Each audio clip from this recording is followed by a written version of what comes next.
আজকের দিনটা অন্যরকম একটা নতুন সুযোগ তোমার সামনে। কখনো কখনো জীবন আমাদের যা দেয় তা এতটা ক্লান্তিকর, এতটা কঠিন মনে হয় যে আমরা ভাবি এটা আর হবে না।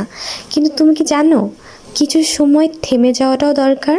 প্রতিটি চ্যালেঞ্জকে একত্রিত করতে হয়, কিন্তু কখনো কখনো একটু সময় নিয়ে নিজেকে বুঝতেও হয়। তুমি যা চাও তা অনেক কঠিন মনে হতে পারে, এটা ঠিক, কিন্তু হাল ছাড়লে তো কিছুই হবে না। তবে থামো না।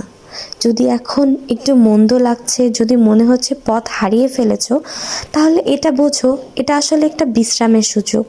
এটা কোনো ব্যর্থতা নয়, এটা হলো সেই সময় যেখানে তুমি নিজের নতুন দিকটি দেখতে পাবে।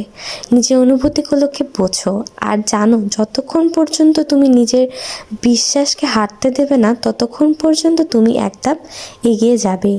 তুমি যা চাও সেটা একদিন পাবে, কিন্তু কখনো কখনো একটি ধীর গতিতে চলতে হবে, কিছু সময় নিতে হবে, হালকা হতে হবে এবং আবার উঠতে হবে নতুন শক্তিতে।